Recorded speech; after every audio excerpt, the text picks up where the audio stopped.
Selamat malam, salam sejahtera. 3 jam yang lepas, akhirnya Hisamuddin Tun Hussein memberikan komen berkaitan dengan nasib malang yang menimpa Najib di Mahkamah Persekutuan kemarin selepas 2 kali kena tamparan maut sehingga kalah 2 kali di Mahkamah Persekutuan tersebut.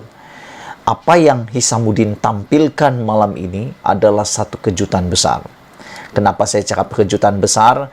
Kerana yang kita ketahui, Hisamuddin Tun Hussein adalah kluster menteri di bawah Ismail Sabri Yaakob dan kelihatannya seperti tidak bersekongkol, tidak bersama dalam kumpulan kluster mahkamah. Jadi, aku sebenarnya terkejut apabila Hisamuddin Tun Hussein sendiri memberikan komen ini kepada Najib Tun Razak. Yang aku sangka-sangka adalah Hisamuddin akan berdiam diri. Tetapi akhirnya Hisamuddin pula tampil memberikan kejutan, komen yang amat luar biasa. Hisamuddin tampil mengatakan beliau berharap Najib dan keluarganya tabah. Termasuk Rosmah lah, Kak Rosmah, semoga tabah mendengar atau melihat perbicaraan suami yang tercinta ini. Bendahari Agung Barisan Nasional BN Datuk Seri Hisamuddin Hussein mendoakan bekas Perdana Menteri Datuk Seri Najib Razak tabah menghadapi rayuan akhir kes penyelewengan dana RM42 juta milik SRC International Sdn Bhd. Hisamuddin berkata, beliau percaya dengan proses kehakiman yang bebas dan berharap proses itu berjalan dengan adil serta lancar. Secara pribadi, saya memang mendoakan Datuk Seri Najib dan keluarga tabah menghadapi dugaan ini. Semoga segala-galanya dipermudahkan, kata beliau lagi. Apa yang penting, kata Hisamuddin, adalah beliau mendoakan proses di mahkamah akan berjalan secara adil, katanya. Aku nak ulas sikit di sini. Berbeza dengan pandangan Ashraf Wajdi Dusuki yang mengatakan bahawa hak Najib telah direncatkan akibat daripada ditolak rayuannya di mahkamah, Hisamuddin pula mengatakan beliau berharap mahkamah berjalan dengan lancar dan adil, secara adil. Berbeza, dua bahasa yang berbeza, dua lenggok bahasa, dua komen yang berbeza dengan Ashraf Wajdi Dusuki daripada Pemuda UMNO Malaysia. Kalau Ashraf Wajdi Dusuki, beliau rasa kecewa dan tidak setuju dengan keputusan mahkamah. Tetapi Hisamuddin pula mengatakan beliau berharap mahkamah akan berjalan lancar dan berlaku secara adil. Itu beza antara Hisamuddin dengan Ashraf Wajdi Dusuki. Beliau berkata demikian mengulas Mahkamah Persekutuan kemarin menolak permohonan peguam utama Najib yang baru dilantik pada 21 Julai lalu, yaitu Hisham Teh Pok Tek, untuk menangguhkan prosiding rayuan akhir dengan alasan pasukan peguam memerlukan lebih masa untuk mengkaji kes berkenaan dan membuat persiapan. Panel yang dipengerusikan dipengerusikan Ketua Hakim Negara Tun Tengku Maimun Tuan Mat kemarin dalam keputusannya dipetik berkata, Mahkamah sudah mengingatkan sebanyak 4 kali bahawa ia tidak akan membenarkan prosiding ditangguhkan walaupun berlakunya pertukaran peguam perayu. Panel juga sebulat suara menolak permohonan Najib untuk memasukkan bukti tambahan membabitkan bekas Hakim Mahkamah Tinggi Datuk Muhammad Nazlan Muhammad Ghazali menerusi rayuan akhirnya. Panel membuat keputusan itu selepas mendapati ia gagal melihat bagaimana peranan Muhammad Nazlan dalam Maybank sebelum ini selaku kaunsel dan setiausaha syarikat kumpulan Maybank boleh memberi kesan kepada penemuannya dalam perbicaraan SRC Internasional. Itulah dia, rakan-rakan sekalian, penonton yang saya hormati, komen daripada Hisamuddin Hussein selepas Najib kalah 2 kali di Mahkamah Persekutuan kemarin. Apa pendapat kamu dengan komen Hisamuddin ini? berbeza dengan suara, berbeza dengan canangan pendapat daripada Ashraf Wajdi Dusuki. Malaysia kita punya, kita juga sama-sama cintai Malaysiaku. Kita jumpa lagi, bye-bye. Selamat malam, salam sejahtera. Bongkar, jangan tak bongkar, bongkar sampai semua orang tahu. Yang ini bukan lagi tentang Najib, tapi yang ini tentang kapal LCS RM9 billion, 6 billion sudah dibayar, yang tak siap-siap lagi. Hari ini paling mengejutkan Malaysia apabila dokumen yang telah diklasifikasikan rahsia itu telah pun dinyah rahsiakan, sehingga hari ini terbongkar satu pendedahan luar biasa yang aku fikir akan membuatkan Zahid Hamidi tak akan lena tidur malam ini, kerana penafian Zahid Hamidi sebelum ini mengatakan beliau tidak ada kaitan, tidak adil dikaitkan dengan beliau kerana beliau katakan beliau tiada kaitan dengan kapal LCS. Akhirnya dokumen yang ditulis oleh tangan Zahid Hamidi sendiri akhirnya didedahkan dengan arahan sila laksanakan, dan surat itu adalah surat niat untuk BNS. Akhirnya orang kata seperti pepatah Melayu lah, sepandai patai topai melompat, akhirnya jatuh ke tanah juga. Dan yang lebih menarik, ada lagikah pendedahan-pendedahan yang akan membuatkan kita terkejut? Ada lagikah dokumen-dokumen yang akan membuatkan kita tak sangka langsung? Kerana kemarin telah didedahkan dan telah pun kita ketahui bekas Panglima TLDM telah didakwa di Mahkamah Session kerana didakwa salah guna wang dalam kes LCS ini. Tetapi ramai netizen mengatakan itu hanya ikan bilis, jerung sebenar on the way untuk didakwa. Aku fikir setelah penklasifikasian dokumen ini, akhirnya akan tetap ditangkap jerung itu. Tak akan terbiar. Jerung pasti akhirnya seganas-ganas jerung pun akan tertangkap juga. Tapi yang menariknya malam ini adalah satu laporan sulit yang kita terima daripada media, yaitu subkontrak yang baru tubuh 45 hari sudah buat tuntutan sebanyak RM 178 juta. Endakkah itu satu perkara yang macam mengejutkan, yang aku rasa tak logik langsung lah. Aku fikir hairan lah. Bayangkan subkontrak yang baru ditubuhkan, baru dibuat, apalagi ya, baru mula kerja 45 hari, terus buat tuntutan RM 178 juta. Yang aku hairan, kenapa baru 45 hari ditubuh sudah boleh buat tuntutan RM 178 juta? Yang aku tahu, kalau subkontrak ini dapat kontrak, mereka telah mempunyai satu nilai modal untuk pusingan.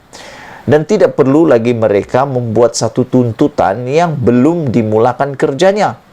Tapi apa ceritanya? Jom, aku nak ulas. Anda dengar baik-baik dan Anda share video ini biar semua orang tahu dan biar semua orang menangis kedapatan. Kebelakangan ini, Kerajaan PAS UMNO Bersatu cuba mengalih perhatian dari isu sebenar yang menimbulkan kemarahan rakyat.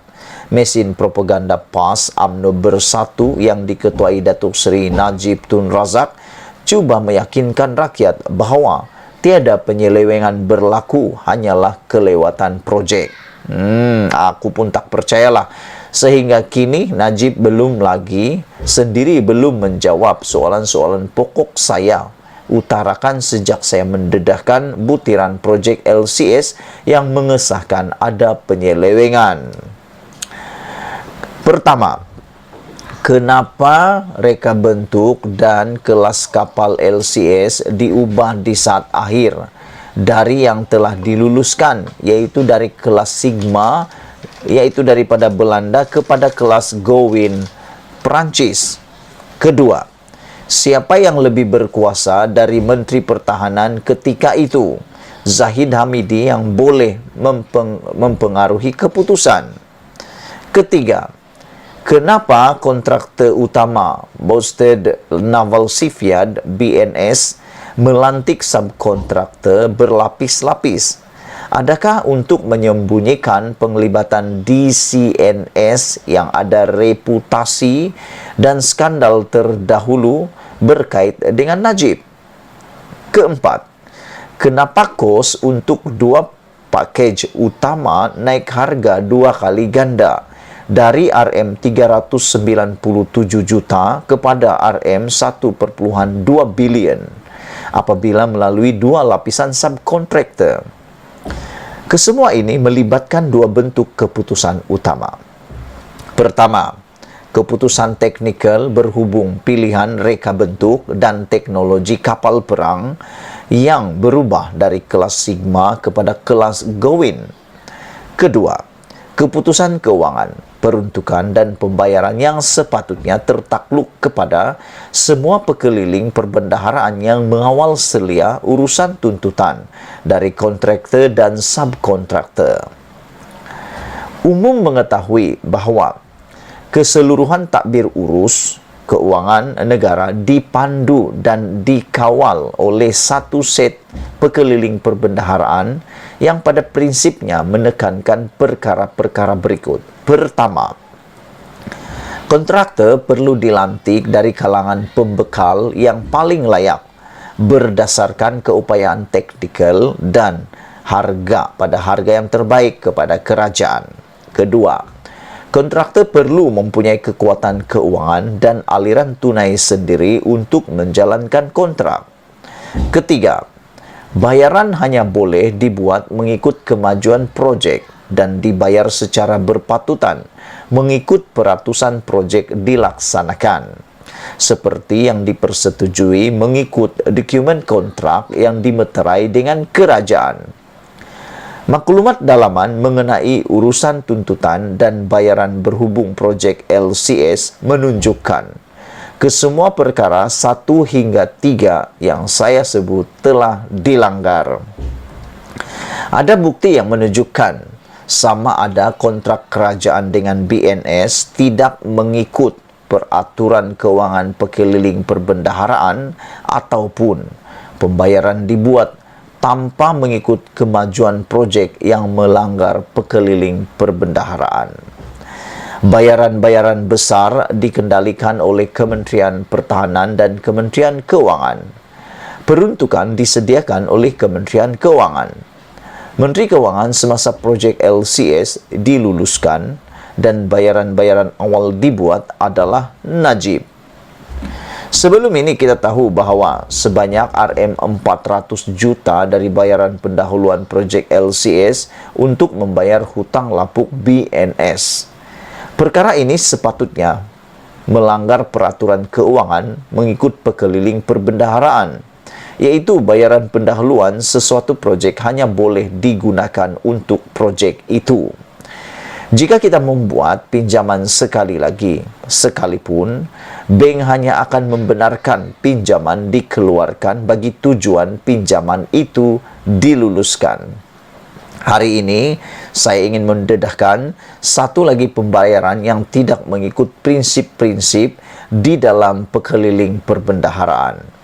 Kertas siasatan dalaman projek LCS menunjukkan bahawa subkontraktor lapisan kedua membuat tuntutan sebanyak RM178 juta sebagai yuran memulakan kerja pada hari yang sama ia dilantik. Sedangkan pada ketika itu subkontraktor ini ditubuhkan 45 hari sebelum itu.